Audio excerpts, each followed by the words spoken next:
A Constituição de 1967 é a Constituição mais complicada de ser abordada, porque o contexto histórico do Brasil naquela época era muito problemático. É um contexto histórico que divide muitas opiniões. Aqui também teremos um conflito entre a direita e a esquerda, entre o regime militar e os opositores do regime. Ultimamente, em 2019, o Brasil também está nesse conflito de ideias. No dia 31 de março de 1964, o poder do governo estava nas mãos de João Goulart, e nesse dia, os militares derrubam o governo.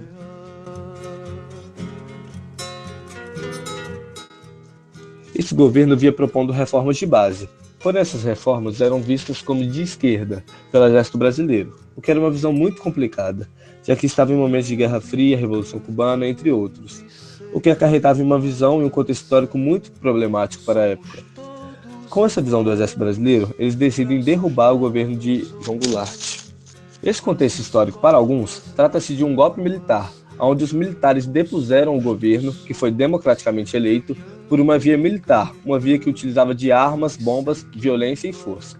E para outros, isso trata-se de um evento revolucionário, onde os militares puseram fim em um regime de esquerda, que na visão deles ameaçava uma ligação do Brasil a um bloco de esquerda, de implantar uma república populista e sindicalista no Brasil. Resumindo, para alguns trata-se de um golpe militar, onde o governo de João Goulart foi derrubado, e para outros, trata-se de uma revolução, onde o regime comunista que ameaçava a ordem democrática do Brasil foi derrubado.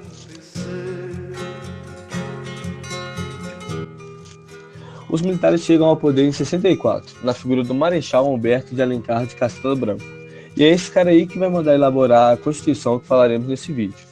Essa Constituição ficou pronta na passagem do governo de Castelo Branco e a ascensão de um outro marechal esse que se chamava Arthur da Costa e Silva. Então podemos concluir que é uma Constituição que foi feita em um momento de transição entre o primeiro presidente do regime militar e o momento da ascensão do Marechal Arthur. Também devemos lembrar que essa Constituição foi bastante alterada e foram criados vários atos institucionais. O que eram os atos institucionais? Eles eram os mecanismos que estavam à disposição dos militares para impor suas vontades quando eles achavam necessário. Eles foram incorporados no texto da Constituição de 67. Desses atos, temos o mais autoritário de todos, que é o AI-5. O nome antigo, República dos Estados Unidos do Brasil, foi alterado para República Federativa do Brasil, e esse é o nome que está até os dias atuais. Essa Constituição foi criada principalmente para ser incorporado no seu texto todos os atos institucionais. Isso porque já existiam os atos, então eles incorporaram os antigos atos e também os atos que seriam criados posteriormente. Essa Constituição só serviu para legalizar esses atos que foram impostos pelo regime militar. Então o que acontece? Se você pega esses atos, que na visão de alguns era autoritário e ilegal, e coloca esses atos no texto da Constituição, esses atos já não são mais ilegais e se tornariam legais. Agora vamos falar sobre os 5 atos de uma forma bem breve. Bom, eu vou falar um pouco dos 5 atos institucionais que tiveram. O primeiro foi o AI-1, Ato Institucional 1, por isso AI-1, entendeu? Então é tipo assim, ele foi criado em 9 de abril de 1964 por um monte de militar, né, que assumiram o comando do país após o golpe, sendo eles o tenente brigadeiro, ele era representante da Força Aérea, o general Arthur da Costa e Silva, representante do Exército, e o almirante Augusto Rademacher, representante da Marinha. Bom, basicamente esse ato determinava que o governo militar poderia suspender os direitos políticos por um determinado tempo. Eles podiam cassar mandatos legislativos ou afastar do serviço público qualquer um que pudesse ameaçar, entre aspas, né, ameaçar a segurança nacional. Lero, né? Além de convocar eleições indiretas para presidente da República e estender seu mandato até o ano de 1966. Então vocês estão ligados no golpe já, né? Aí é assim. Isso basicamente é o seguinte. Eles praticamente podiam eleger quem ele quiser. Era só eles falar, você não vai você não apoia esse cara aí, não, então você vai ser afastado. Então aí já começou a ditadura, né? Vamos assim dizer.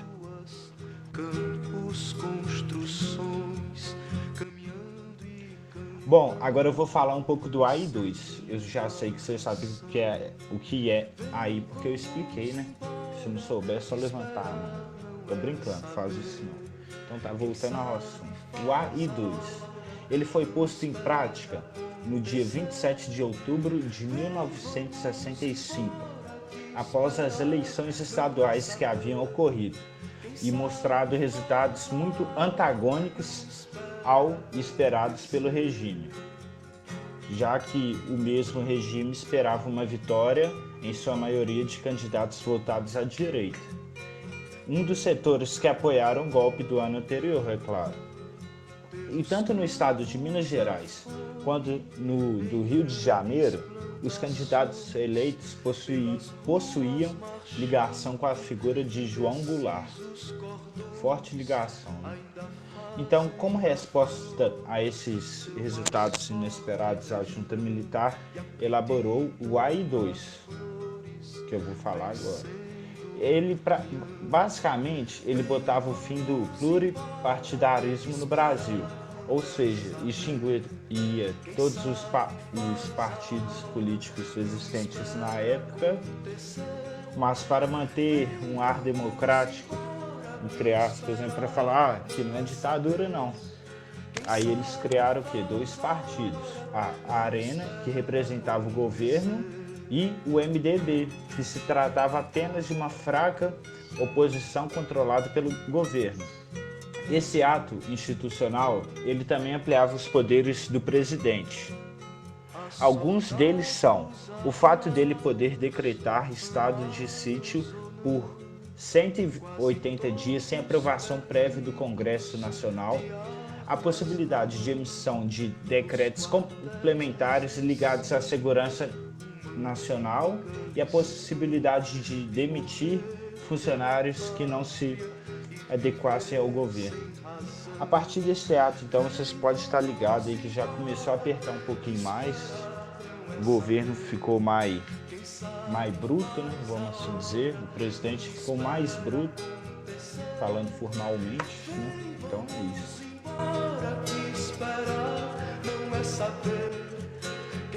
Bom, agora eu vou falar um pouco do AI-3.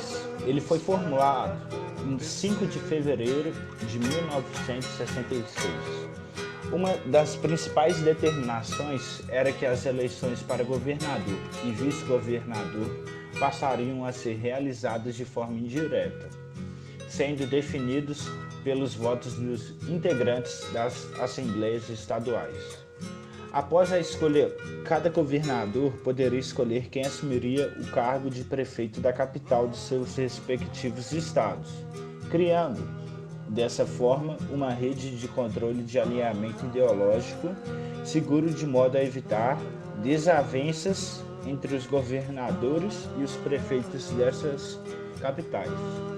Bom, resumindo, eles elegiam os governadores e os vice-governadores, tipo assim, eles elegiam quem eles quiserem, era por assembleia estadual, e a assembleia só participava quem o governo queria. Então, a partir daí já começou não, já continuou apertando cada vez mais, já apertando cada vez mais. Braços dados ou não, nas escolas. Bom, o AI-4 foi oficializado em 12 de dezembro de 1966. O AI-4 convocava todo o Congresso Nacional para votar a nova Constituição. Tal pressa foi bem explorada pelos militares, já que não permitiam uma discussão das leis que ali estavam presentes. Além, claro, do fato que sugerir grandes alterações no texto das leis poderia desencadear uma cassação do mandato, e eles não queriam isto.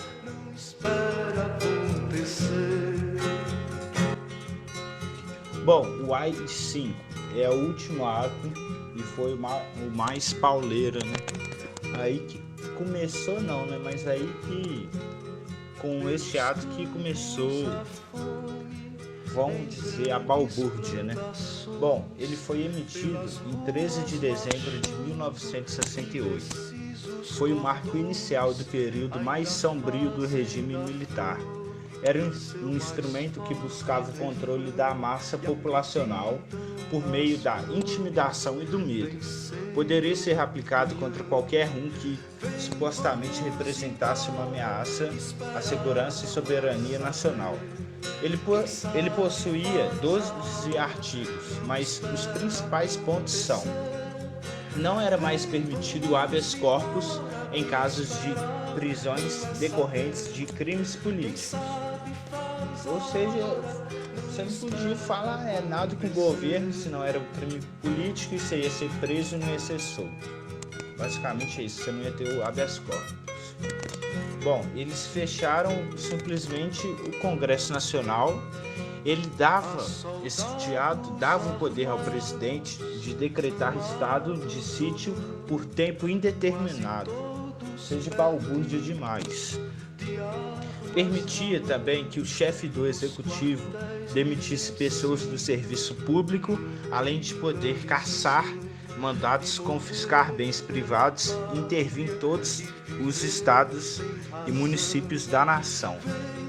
Como consequência dos pontos citados por mim aqui, vocês entenderam, houve um aumento extraordinário da censura a todos os meios de comunicação, e o assassinato e a tortura também se tornaram muito comuns de serem cometidos pelos militares, porque eles faziam o que quiserem, e se eles quisessem pegar informação, algo do tipo, era só torturar, e se não quisesse falar, era só matar e dar uma desculpinha lero-lero. Então é isso aí, obrigado a todos que assistiram ao vídeo, e forte abraço a todos.